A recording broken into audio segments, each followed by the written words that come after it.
My name is James Sneddon. I'm the controller of the City of York. What did you do with the York Dispatch? I was editor and publisher. And is the York Dispatch, is that a daily?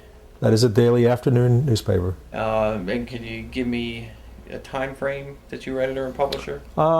April of 1995. I'm not quite sure what the exact date was, until March of 1998.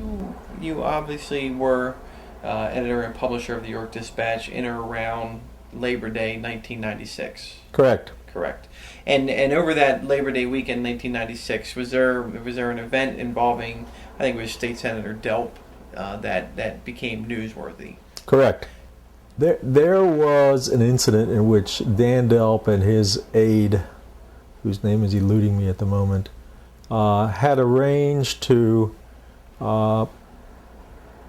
party with a couple of prostitutes. And they arranged for the prostitutes through an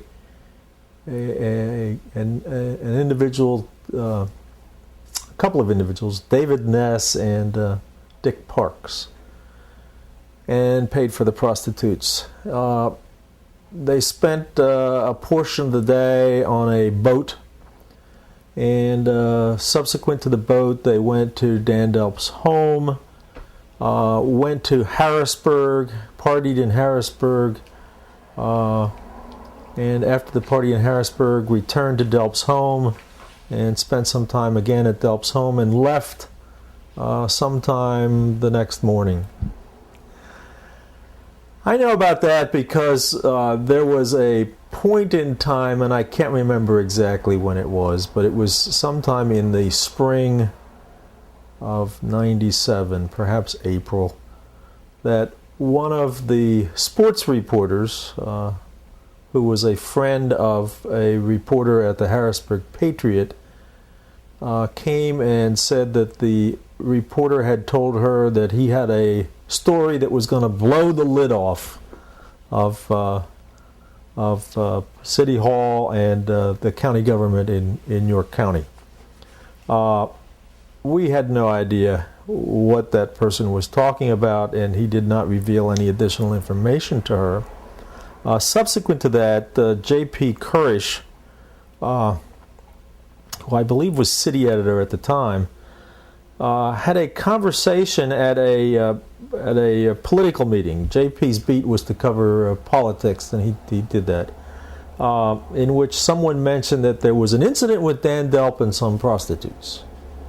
And at that point, we became interested in it. J.P. made a call, I believe, to Delp's office to ask about the incident, and nothing was forthcoming. Subsequent to that, we received a letter from a Philadelphia attorney stating basically that here were the facts of what had occurred on that Labor Day weekend. And it was a 4-page deposition by Dan Delp and a couple of pages by his aide, which outlined... And this was a letter you received from a Philadelphia attorney? Correct. He sent... An attorney for Mr. Delp? Correct. Okay. He sent the letter to me as editor. He sent copies to various people. Now, apparently that letter came about because of what the reporter at the Patriot was doing at the time. And had evidently placed not only calls to Delp to tell him what he had in hand, but apparently to the president of the Senate, the senator from Altoona, Jubileer, who just got beaten.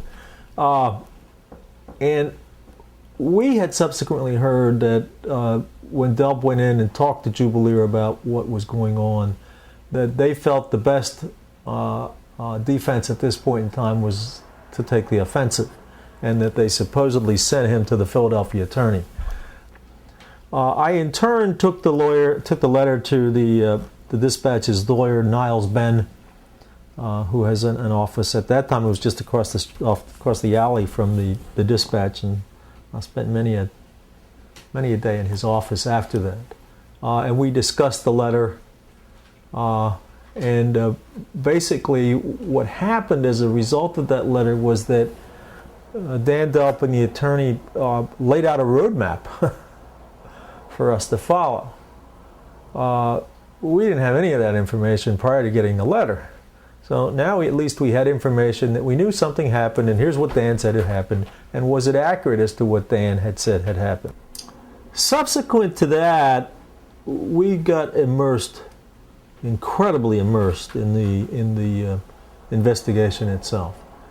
And I need to point out that throughout much of my career, I've been involved with investigative reporting.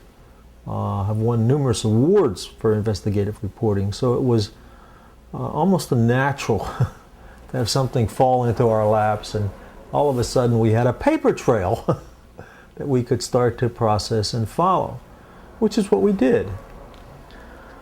Much happened over the next, I want to say, 6 weeks. And we had been able to identify the 2 prostitutes, including the prostitute who had spent time with Dan Delp. We had taken that statement that he prepared and we went through it line by line by line by line to confirm or deny or determine whether or not what he was saying was possible as far as timeline and so on. And there were many areas where we came up with questions and disagreements with the statement itself. So even though it was presented to you by Mr. Delp's counsel as a truthful statement, you were finding what you perceived to be inaccuracies or flaws in the truth. Correct. Okay. Correct. We were finding our own truth. Okay. At that point in time. The crucial factor, however, was that we felt we needed to get the young woman to talk to us. And we had contacted her, and she finally agreed to give it that deposition to our private investigator. Unfortunately, what happened at the point of that was that the Harrisburg Patriot printed its first story, which basically was in my opinion, a very weak story, just basically about 20 inches of copy outlining Dan Delp had a problem and that he had prostitutes and so on. Now, who was what was the name of the prostitute? The attorney, the reporter for the Harrisburg Patriot News. The prostitute. Was it Alicia Wallstrom? Yes, Alicia Wallstrom. Okay. Was the prostitute. They had printed the story on a Sunday morning, and Niles Ben calls me about 10 o'clock saying, they beat us to the track. You know, the story's already in the paper.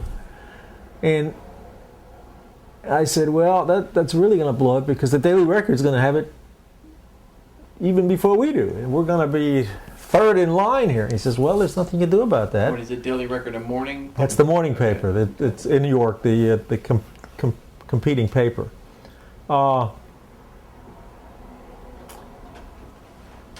So I hung up, and we had planned to do the deposition of the young woman on Monday.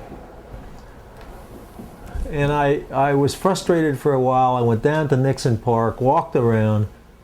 So I came home and I called Niles, and I said to Niles, is there any chance that she would do the deposition today? And the reason why I wanted her to do it on Sunday was that if she did the deposition on Sunday, then we could print on Monday. This Sunday, the day the Patriot made the report. Okay. Right. So he made some calls, and she agreed to that. So the private investigator took her sworn deposition sometime after 10 o'clock on a Sunday night. I sat down in the office. We had everything ready to go. We just needed to have a verifiable proof in writing. And what we had from her then was 60-some pages of sworn statement that this was the truth as to what happened. They walked that into my office very early. I stayed down there all night. Around 6 a.m., maybe even before 6 a.m., they walked in with the document.